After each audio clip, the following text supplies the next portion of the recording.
تو توبہ کی دعوت دیتے رہو، توبہ کے لیے لوگوں کو آمادہ کرتے رہو، توبہ جو ہے اس کے لیے ترغیب دیتے رہو، اللہ تعالیٰ معاف فرمانے والا۔ اب آخری حدیث سنا رہا ہوں، یہ تو بہت ہی عجیب حدیث ہے اور متفق علیہ، یہ بخاری اور مسلم دونوں میں۔ حضرت ابو سعید الخدری رضی اللہ تعالی عنہ جو ہے وہ اس کے راوی ہیں۔ حضور نے فرمایا کانا فی من کانا قبلکم رجل قتل 99 نفسا، تم سے پہلے جو امت تھی بنی اسرائیل، گویا کہ ان کا ذکر ہے، اس میں ایک آدمی ایسا تھا جس نے 99 قتل کیے تھے۔ اب آپ اندازہ کیجئے کتنا بڑا گناہ کبیرہ ہے قتل۔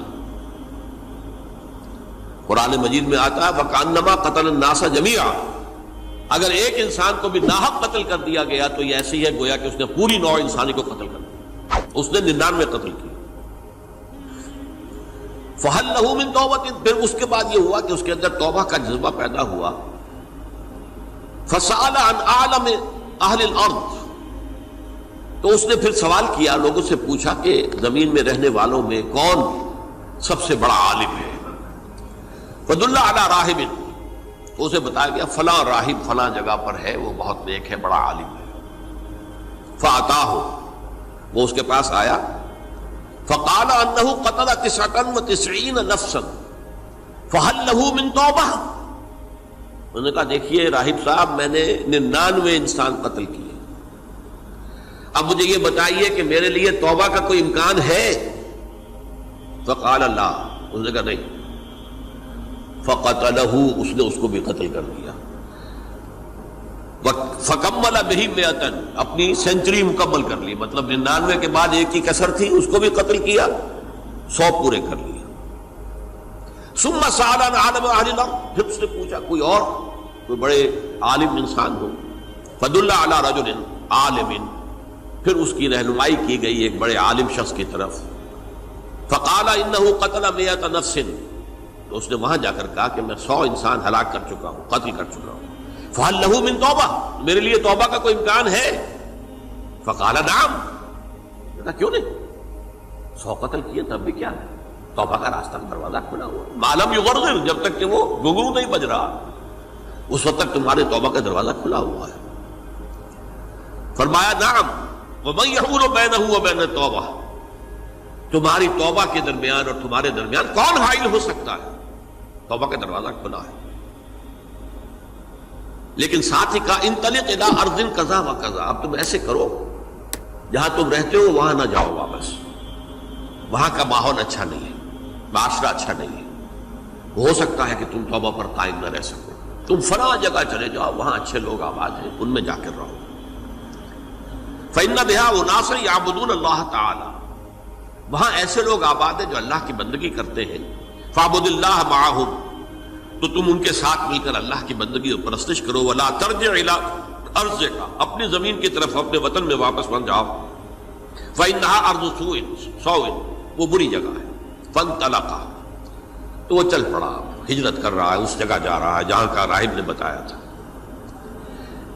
حتی اذا نصف الطریق، جب آدھا راستہ اس نے پورا کر لیا، اتاہ الموت، موت آ گئی۔ فاختصمت فیہ ملائکۃ الرحمت و ملائکۃ العذاب، اب وہ جہنم کے فرشتے بھی آ گئے اس کی جان قبض کرنے کو، اور جنت کے بھی آ گئے۔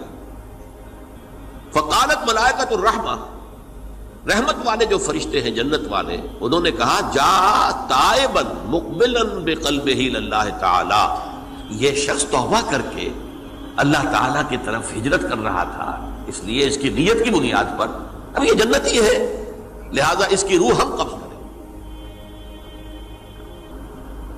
وقالت الملائکۃ العذاب، اور وہ جو عذاب والے فرشتے ہیں وہ کہیں گے انہ لم یعمل خیرا قط، تو نے توبہ کے بعد کوئی نیک عمل تو کیا ہی نہیں، تو کس بنیاد پر اس کو تم جنت میں لے جاؤ گے، اس کو تو دوزخ میں جانا چاہیے۔ فاتاہ ملک فی صورت آدمی، تو ان کے پاس اللہ نے ایک اور فرشتے کو بھیج دیا آدمی انسانی شکل کے اندر۔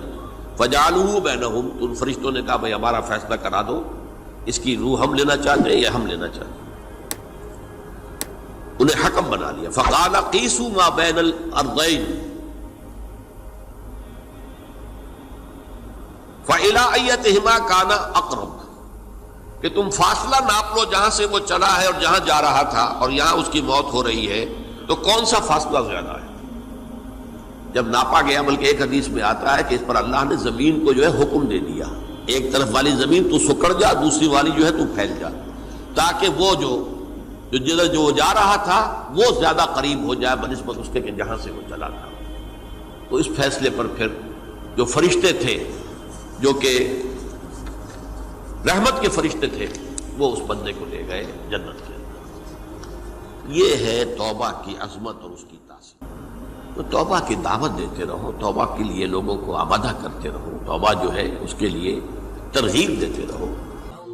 اسی لیے قرآن میں اللہ فرماتے ہیں فَفِرُّوا إِلَى اللَّهِ، اللہ کی طرف دوڑو، اللہ کی طرف دوڑو، رخ اپنا ادھر کو رکھو، ادھر کو۔ اس دوڑ میں اگر لڑکتے پھڑکتے بھی پہنچ گئے اللہ قبول کر لے گا، لیکن آج مسلمان اللہ کی طرف دوڑ نہیں رہا، اس کا زاویہ دنیا کی طرف ہو گیا ہے، وہ گناہوں کی دلدل میں پھنستا چلا جا رہا ہے، وہ ادھر آنے کی کوشش ہی نہیں کر رہا۔ جو زانی ہے اس نے تہیہ کر لیا کہ میں زانی ہی رہوں گا، جو شرابی ہے اس نے تہیہ کر لیا کہ میں شراب پیتا رہوں گا، جو ماں باپ کا نافرمان ہے اس نے تہیہ کر لیا میں مر جاؤں گا، میرے ماں باپ مر جائیں گے، مگر میں یہ بغاوت نہیں چھوڑوں گا، ان کا دل دکھانا نہیں چھوڑوں گا۔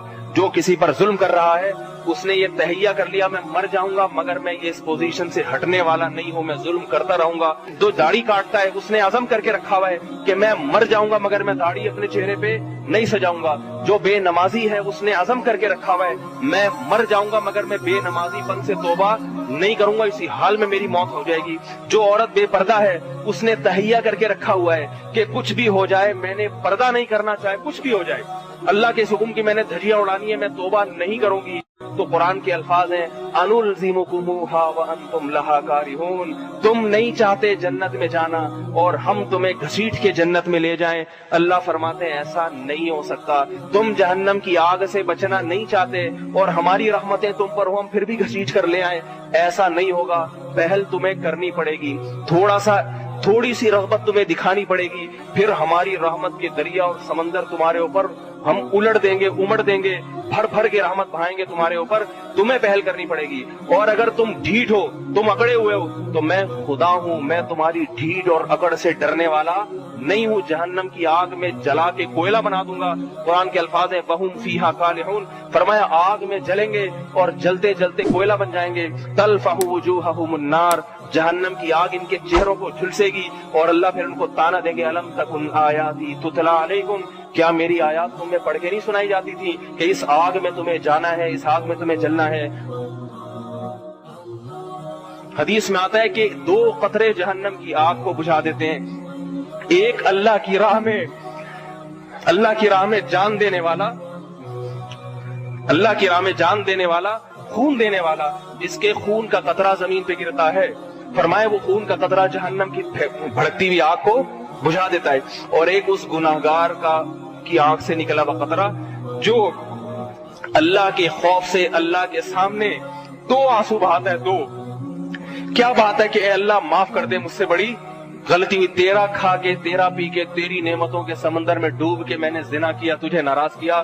قرآن میں آتا ہے ان الذین ینادون لمقت اللہ اکبر من مقتکم انفسکم، جب اہل جہنم میں جلیں گے تو، اور بعض روایات میں آتا ہے غصے میں نا اپنی انگلیاں اپنے منہ میں چبائیں گے، غصے میں۔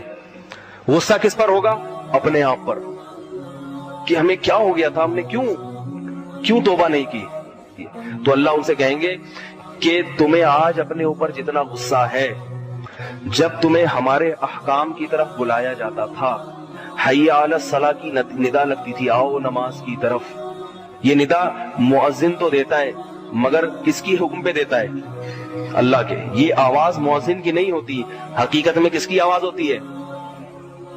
ہر نماز میں حی علی الصلاۃ آ جاؤ، حی علی الفلاح آ جاؤ۔